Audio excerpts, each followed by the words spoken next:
생생하게 상생하며 YTN 라디오 생생경제. 안녕하세요. YTN 라디오 생생경제 김혜민입니다. 오늘 발표된 9월 산업활동 동향을 보면 전산업 생산, 소매 판매, 설비 투자, 건설 기성 지표가 모두 증가했습니다. 작년 12월 이후 9개월 만입니다. 반가운 건 수출 개선으로 제조업 평균 가동률이 73.9%로 4.2%포인트 상승한 겁니다. 추석 명절 효과로 소비가 증가한 것도 한몫했는데요.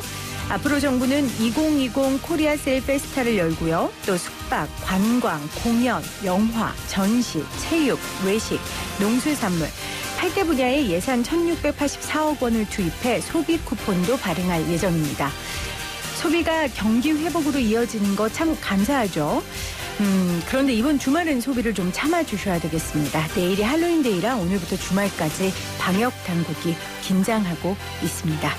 2020년 10월 30일 YTN 라디오 생생경제 지금 시작합니다.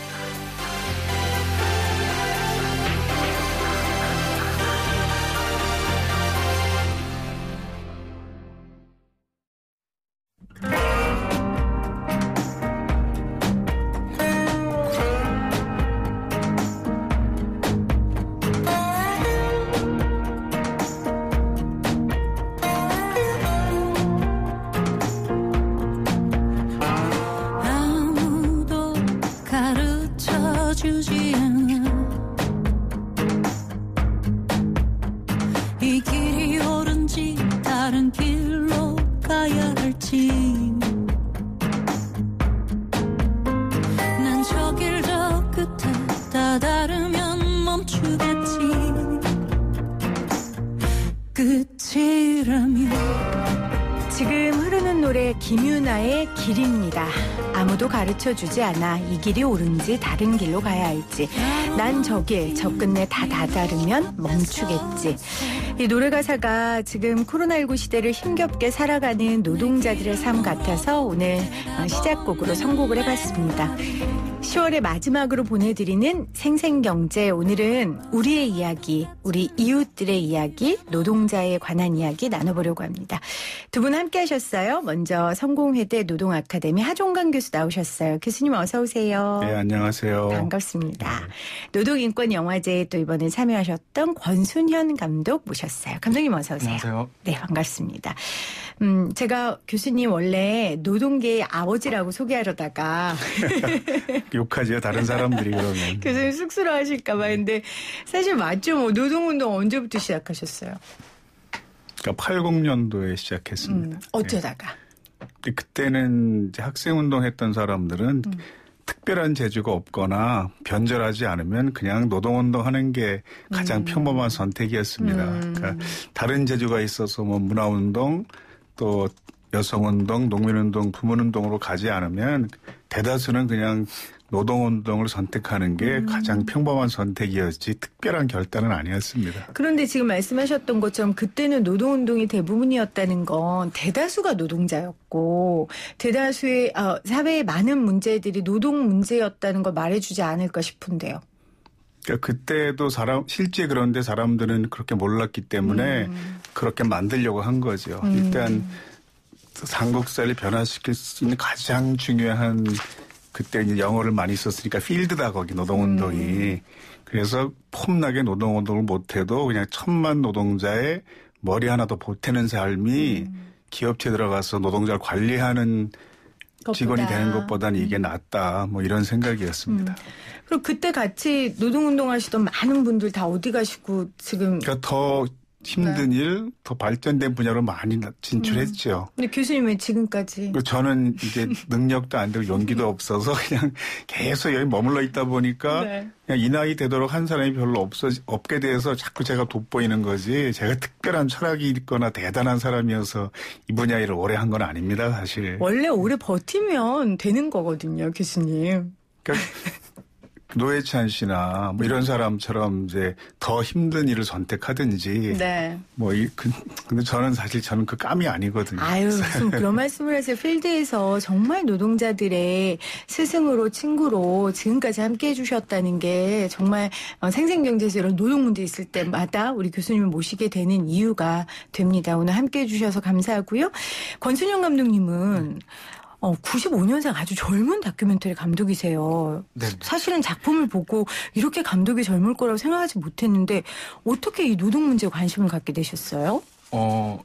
저도 사실 별로 이렇게 뜻이 있어가지고 네. 이거를 한 거는 아니었고요.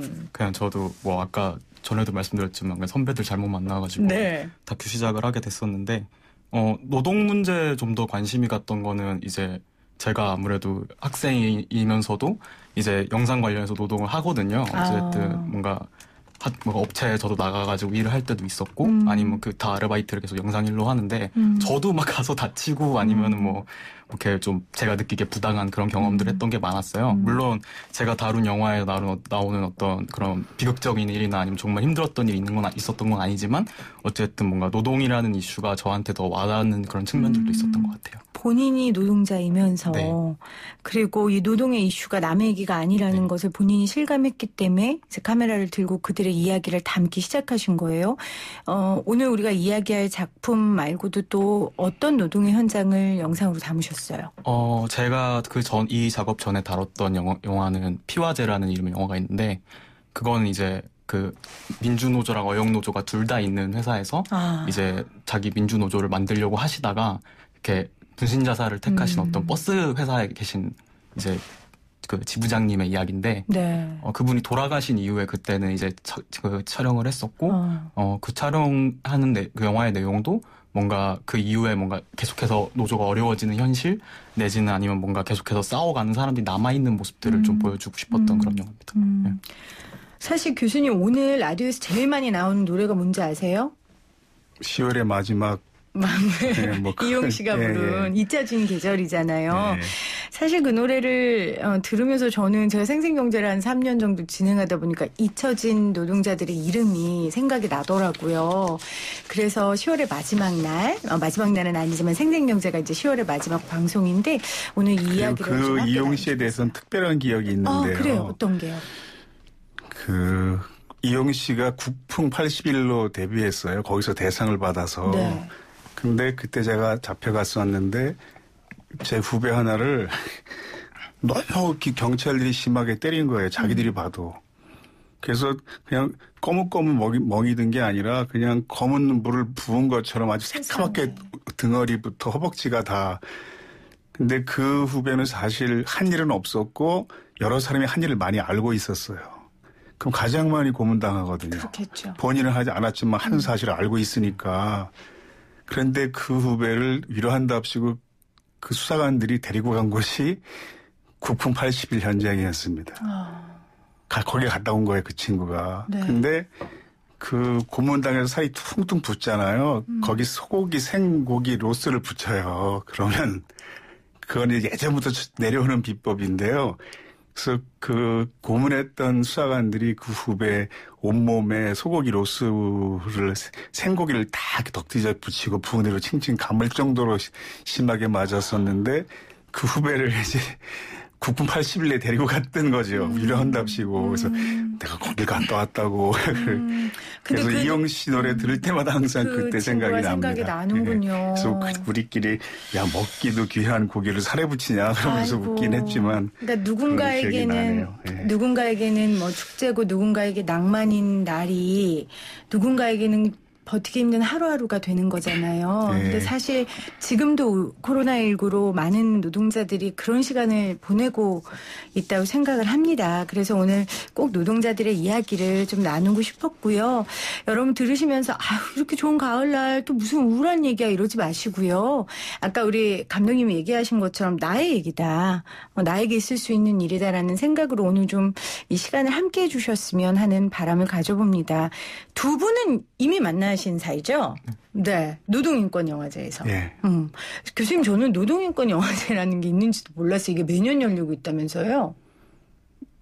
그 노동인권영화제가 맨 처음에 시작한 것은 이제 그 2013년에 서울 서대문구 노동인권 영화제였어요. 그러니까 노동희망이라는 청년 단체가 있었는데 그 단체 사람들이 중심이 돼서 서대문구에서 예산을 받아서 이제 서대문구 노동인권 영화제로 계속 진행을 해오다가 그 2018년부터는 횟수를 붙이지 않고 1회, 2회, 3회, 4회까지 했는데 5회는 이제 다른 단체가 주관을 했어요. 왜냐하면 이게 참 슬픈 이야기인데 예산을 받아야 할 수 있으니까. 그래서 그 예산을 다른 단체가 받게 돼서 잠시 다른 단체가 주관하는 동안 사실 맥이 끊긴 거죠. 아하. 그래서 지금은 횟수는 붙이지 않고 그냥 2020년 노동인권영화제. 서울 노동인권영화제 규모를 좀 키워서 그럼 이제 서울시 예산도 좀 받았다는 뜻입니다. 그렇군요. 네. 이런 영화제를 도와주시는 분들 없이 어떻게 하겠어요. 그렇죠? 많은 분들이 함께 도와서 하셨는데 우리 권순영 감독님은 이번에 처음 참여하신 거예요? 네. 저도 계속 그냥 그 영화제 이름이 이제 ដ្ឋ수를 안 붙이게 됐을 때부터 페이스북 통해서 계속 이렇게 내용 접하면서 되게 좋은 영화제다라고 생각하고 있었는데 이번에 또 초청을 해주셔가지고 다시 틀 수 있어서 되게 영광이었습니다. 그럼 거기서 틀었던 작품이 뭐예요? 저는 이번에 튼 레밖에 없고요. 레. 네. 권순영 감독님이 작품 레를 트셨는데 교수님 보셨어요? 네, 봤습니다. 저도 이 영화 유튜브 그걸 보내주셔가지고 저도 좀 이렇게 살펴봤는데 영화보다 더 영화 같은 이야기였습니다. 이 영화에 대한 본격적인 이야기를 하기 전에 교수님 이렇게 노동인권 영화제를 한다는 건 좀 어떤 의미일까요? 그러니까 노동 문제라는 걸 영화로 사람들한테 조금 더 가까이 갈 수 있게 아니면 오히려 더 현실적으로 직설적으로 알려주는 계기가 될까요? 그러니까 영화라는 매체가 가지고 있는 장점이 있잖아요. 보는 사람들에게 감동을 줄 수 있는. 그러니까 저 같은 사람이 100시간 이야기하는 것보다 영화 한 편 보는 게 더 큰 울림을 줄 수 있잖아요. 그래서 한국 사회는 특히 노동 문제에 대한 포비아 현상이 있어요.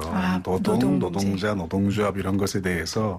근데 그런 현상에서 그런 사회에서 노동 문제를 사람들에게 쉽게 접근할 수 있도록 해준다는 의미에서 굉장히 중요하다고 보고요.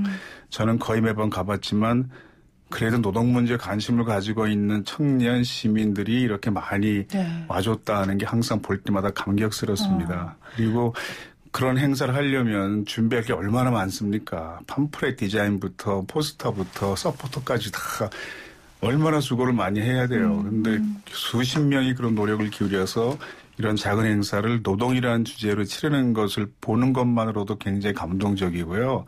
거기에 사람들이 노동 문제가 이런 거였구나. 우리 회사에 이런 노동 문제가 있었구나. 그걸 그냥 객관적인 사실로서만이 아니라 마음 깊이 느끼고 돌아가는 그런 장면들이 보기에 정말 훈훈했습니다. 감독님은요, 영화를 직접 만드는 분으로서 이 노동인권 영화제가 우리 사람들한테 어떤 영향을 좀 줄까요? 저도 되게 그냥 감독이기 이전에 그냥 관객으로서 되게 좋은 영화제라고 생각을 했던 게 뭔가 노동이나 인권 이렇게 딱 포커싱을 맞춰가지고 한 영화제를 이렇게 좀 장기간 동안 운영해올 수 있다는 영화제가 사실 되게 드물 편이잖아요, 한국에서. 근데 어쨌든 그런 영화들을 계속해서 이렇게 서치를 해가지고 틀어주신다는 것, 그리고 전 되게 올해 되게 좋았던 게 이렇게 보라보라라는 영화가 있었는데 그 영화는 이제 작년에 있었던 톨게이트 노동자들의 투쟁에 관한 영화였고, 그리고 저랑 같은 섹션에서 틀었던 김정근 감독님의 언더그라운드는 이제 또 그 부산의 지하철 노조를 다루는데 이제 그 영화에서는 뭔가 비정규직 문제부터 아니면 뭔가 최근에 4차 산업혁명 이후에 벌어졌던 노동의 문제라든지 이런 것들을 되게 포괄적으로 다루는 그런 되게 좋은 영화들이 많았거든요. 그래서 그런 영화들을 볼 수 있다는 점, 그리고 또 해외에 있는 어떤 다양한 영화들이 있었기 때문에 그런 영화들을 뭔가 관객으로서 접할 수 있다는 게 되게 좋았던 것 같습니다. 저는 감독으로서보다는. 저는 굉장히 놀랐던 게요. 그 레나 언더그라운드가 나레이션이 전혀 없어요. 그냥 출연자들이 툭툭 내뱉는 대화, 이게 전부거든요. 부연 설명이 전혀 없는데 그런 장면만으로 사람들이 뭘 알게 하고 느끼게 한다는 게, 야, 이래서 감독이구나, 전문가구나, 이런 느낌을 받았습니다. 우리 권수영 감독 작품의 레도 뭐 나레이션이 전혀 없고. 네, 나레이션 쓸까 말까 고민했었는데 안 쓰기 잘했네요. 돈이 없어서 못 쓰신 건 아니에요? 그러니까 뭔가 제작비가 없어서? 그것도 있는데요. 제 목소리가 담기는 게 별로 마음이 내키지 오히려 않더라고요. 깨질 것 네. 같은. 그러니까 제가 뭔가를 말을 덧붙이는 거는 사실 굉장히 좀 송구스러운 일인 것 같아가지고. 근데 아까 제가 하고 싶은 말도 우리 교수님도 그런 말씀하셨지만 노동 문제에 포비아가 있다고 우리나라에 얘기하셨잖아요. 그리고 그렇기 때문에 저는 영화가 주는 힘이 그냥 기사 한 줄로 노동자가 죽었다 이게 아니라 노동자가 어떻게 하다 이렇게 사고를 당했고 그 사고로 돌아가신 노동자 가족들은 얼마나 힘들고 그걸 있는 그대로 보여주는 게 많은 사람들에게 굳이 설명하지 않아도 큰 영향을 끼치는 것 같습니다. 그래서 영화라는 수단을 가지고 노동의 이야기를 하고 계신데요. 이 권순영 감독의 이 레가 예의할 때 그래죠. 사실 제가 제목 되게 못 짓는다고 욕을 많이 먹는 편인데 저는 사실 장래랑 예의 이 두 가지를 좀 뭔가 중의적으로 좀 포괄하고 싶은 의미로 영화 제목을 그렇게 지었었어요. 애초에 이 영화를 보시면 아시겠지만 이제 사고가 나고 1년 후에 크레인 노동 2017년에 삼성중공업 크레인 참사가 난 다음에 1년 후에 이제 일주기 때 그 동료 노동자분들이 이제 연대하는 의미에서 집회를 하시면서 네. 그때 이제 분향소를 차렸었거든요. 그래서 그 분향소를 중심으로 영화가 전개돼가지고 그래가지고 뭔가 장래 그리고 좀 뭔가 예의할 때 그 얘도 뭔가 좀 같이 이야기하고 싶어가지고 제목을 그렇게 지었었습니다. 네. 제가 한마디 하면요. 이제 그 영화에 보면 특이한 조형물이 나와요. 그 다친 노동자들이 입었던 작업복을 마네킹처럼 이렇게 상의만 입혀놓은 화분이 있는데 얼굴 부분에 꽃이 이렇게 심겨져 있습니다.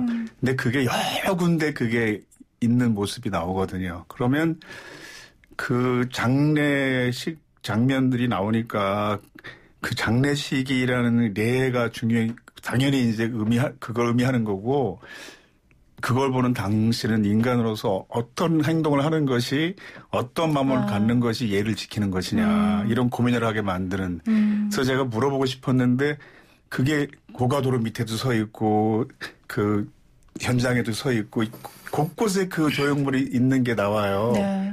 아무 설명이 없이 그러면 다친 노동자 입었던 그 작업복으로 만든 조형물을 보고 이 시대 당신은 어떤 생각을 하는 것이 인간으로서 예를 지키는 것이겠느냐 이런 생각을 하도록 만들더라고요. 그렇군요. 그 조형물이. 네, 아주 중의적인 여러 가지를 그래서 예의라는 그 예의라는 게 그거구나 제가 딱 느꼈습니다. 이 영화는 여러분들 기억하실 겁니다. 2017년에 있었던 삼성중공업 하청 노동자들의 황망한 죽음 그 이후 일주기를 하루 앞둔 그 스케치를 한 영화고요. 이 사건 조금 교수님 소개를 해주세요. 어떤 참사였는지. 네, 2017년 5월 1일 노동절이었습니다. 그러니까 노동절일 정규직 노동자들은 되게 일하지 않잖아요. 쉬죠. 네. 그래서 삼성중공업에서 발생한 큰 크레인 두 개가 충돌하는 골리앗 크레인과 타워 크레인이라고 보통 우리가 이야기하는 크레인이 충돌하면서 그 노동자가 6명이 사망하고 25명이 부상을 입는 아주 큰 사고였죠. 큰 사건이었는데 그 31명은 모두 하청업체 비정규직 노동자들이었습니다. 노동절에도 쉬지 못하고 일했던. 근데 그때 출근한 노동자가 1,600명이 넘었고 그 사건을 목격한 노동자는 300명이 넘었거든요. 그러면 그 사람들은 전부 정신적인 충격을 엄청나게 받은 겁니다. 제가 허름한 적산가옥에 살았는데 그 허름한 적산가옥에 살 때 도둑 맞았던 꿈을 지금도 꾸거든요. 환갑 넘은 지금도. 그러니까 그 1,600명이 넘는 사람이 출근했고 300명 이상이 직접 목격했는데 그중에서 그 사건으로 인한 그 외상후 스트레스 장애, 그 트라우마에 대한 산재를 승인받은 사람은 12명 뿐이었거든요. 300명이 받는 거예요. 예. 그러니까 그 권순영 감독은 그 사건 이후에 그 유족들과 목격자들이 겪었던 마음의 상처, 이것도 굉장히 중요하게 다룬 거죠. 그 사건의 참혹함, 문제점뿐만이 아니라. 그러면 우리 감독님께서는 이 사건 이후 1년에 이 얘기를 담으신 거니까요. 네네. 어떤 메시지를 담고 싶으셨어요? 제가 뭔가 담고 싶었던 메시지가 저도 정확히 뭐였는지 조금 이제 좀 그때 사고 때가 너무 저도 충격적이었었어가지고 그러니까 저도 되게 아까 말씀해주신 것처럼 교수님께서 말씀해주신 것처럼 그 사고의 원인보다는 네. 사고 이후에 바뀌는 삶들에 대해서 주로 이야기를 많이 해보고 싶었던 것 같아요. 근데 이제 저 같은 경우에는 그 이제 피해 노동자분들 그리고 이제 그 트라우마 피해를 호소하시는 분들을 만나는 일이 저한테는 엄청 버겁게 느껴졌기 그렇죠. 때문에 사실 기자회견 외에는 저도 이렇게 뭔가 먼저 컨택을 해서 만난다거나 촬영을 이렇게 별도로 진행하거나 하진 못했었거든요. 근데 어쨌든 저는 되게 저는 주로 이제 뒤에 생긴 이제 대책위 분들 계속 따라다니면서 영화를 찍었었는데 그 대책위 활동을 보고 그 대책위 분들이랑 부딪히는 뭐 이렇게 사측의 의견들이라든지 이런 것들 계속 접하면서는 아까도 말씀드렸지만 원인이 아니라 이 원인에 포커싱이 되고 거기서 끝나는 게 아니라 네. 이제 사고 이후의 사람들에 대해서 뭔가 좀 더 얘기가 나왔으면 좋겠는데 잘 되지 못했다는 그런 안타까움 내지 아니면 저 역시 뭔가 좀 더 이걸 잘 하지 못했던 그런 미안한 마음 이런 것들 때문에 영화를 그렇게 만든 것 같아요. 네. 그러니까 직접 뭐 유족들의 인터뷰나 이런 건 없었고 거기를 이제 스케치하신 거죠. 네, 주로 사고 당일 직후에 그리고 이제 병원에 분향소가 네, 생기고 이랬을 네. 때 그때만 유족분들을 뵀었고요. 근데 저도 저 마음 이해하는 게 저도 세월호 참사 터지고 이제 아이들 어머님들 만나러 가는 것 자체가 너무 죄송스럽고 그 항망한 마음에 마이크를 들이대는 것 자체가 폭력이 될 것 같더라고요. 그래서 아마 그런 조심스러운 마음으로 한 걸음 뒤에 떨어지셔서 이 대책들이 어떻게 세워지는지를 보신 거예요. 네, 근데 저 되게 아쉬웠던 마음이 들었던 건 뭐냐면은 제가 아까 말씀드린 촬영을 제대로 하지를 못했었는데 이후에 이제 대책위 활동가분들한테 얘기 들었던 것 중에 되게 제가 기억이 많이 남는 게 네. 있는데 이제 아까도 말씀드렸지만 그 분향소가 생긴 병원이 이제 부상자분들도 그때 사고 직후에 옮겨지셨던 병원이거든요. 근데 제가 그 병원에 이제 저도 그때 여름에는 계속 있었었는데 사고가 난 여름에는 그 병원에 갈 때마다 그 병원에서 그때 주차장을 새로 짓는가 뭐 이래가지고 크레인 건물이 엄청 크게 있는 거예요. 저는 단순하게 저는 현장에 근처에 가보지도 못했고 전 영상만 봤던 사람인데도 그 크레인이 너무 섬뜩하게 느껴지는데 아니나 다를까 이제 나중에 활동가분한테 여쭤보니까 그때 현장에 계셨던 분들이 이때 부상 때문에 실려가셨던 분들이 창밖에 또 크레인이 깔려서 병원에 오신 분들인데 창밖에 또 크레인이 그러고 있으니까 너무 힘들다 이런 얘기를 많이 하셨거든요. 그래서 그게 아까 교수님이 말씀하신 트라우마겠죠. 네. 근데 이제 말씀하신 것처럼 뭔가 트라우마로 인해서 산재 처리를 승인을 받으신 분들 얼마 되지 않았고 그 활동들을 계속 대책위 분들이 도우셨었는데 그 활동들에 대해서 저는 이렇게 뭔가 심도 있게 다루지 못한 것 같아서 영화에 대해서 좀 그런 아쉬운 마음이 있습니다. 네. 그 목격자들 중에 보면요 그런 대목이 나와요. 그날이 철골 구조물 밑을 지나가지 못한다. 어디 가서도 다른 도시 가서도. 근데 노동 문제를 다룬 다큐멘터리를 볼 때 가만히 보면요 화면이 이렇게 떨릴 때가 있어요. 되게 감독이 찍으면서 운 겁니다. 그런 장면이 이제 다큐멘터리 할 때마다 나오거든요. 그리고 그 예에도 나오지만 그 형제가 같이 일을 하다가 동생은 살고 형은 사망한 사람도 있잖아요. 맞아요. 그 동생이 쉬러 나가면서 형한테 같이 쉬러 나가자고 할까? 아이 그냥 가지 뭐. 담배 피면서도 전화해서 지금 나오라고 그럴까? 계속 망설였다는 거죠, 그 동생은. 근데 형은 그 사고를 당해서 사망했으니까 그 동생은 평생 그때 내가 왜 형을 안 데리고 나갔을까? 형에게는 좀 더 전화해서 그때 나오라고 했으면 안 죽었을 텐데. 네. 이런 일을 겪는 거죠. 근데 그런 분들이 그 권순현 감독 작품에 나오는데 제가 보기에는 감독님이 얘기해 주세요. 이렇겠다는 인터뷰는 하나도 없었어요. 그냥 그분들이 다른 사람과 얘기하는 거, 또 회사 관계자나 이런 그 노동부 관계자가 왔을 때 말하는 거, 이런 걸 그 근처에 다 찍은 거지 정식으로 요청해서 그 사람들의 멘트를 딴 장면은 제가 볼 때 하나도 없더라고요. 근데 그래서 더 힘이 있는 것 같아요. 그냥 있는 그대로 살린 거니까 지금 교수님이 말씀하신 그 형제 저도 기억나는데 저희가 그거 음원을 감독님 영화에서 조금 땄거든요. 그거 한번 좀 들어볼게요. 저희들 그 어려운 환경 내에서 집안에 오로지 생활비 벌자고 일하는 사람들한테 그 환경 속에서 일하고 이제 와서는 죽은 사람한테 아무런 물론 그분들은 사과겠죠. 박대영 사장이라는 사람이 여기 와서 무릎 한번 꿇었다는 게 사과인데 사과라고 해요. 그 다음에 오늘요 삼성 관계자 아무도 안 와요. 아무도 그 누구도 코빼기도 안 미쳐요. 감독님 좀 설명을 해주세요.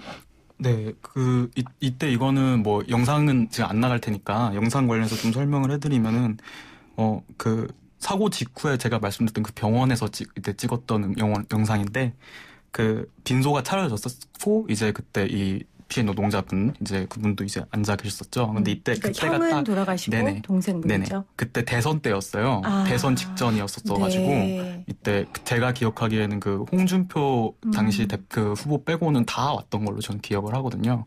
근데 저는 이때 심상정 후보가 그때 왔을 때 이걸 찍고 있었었는데,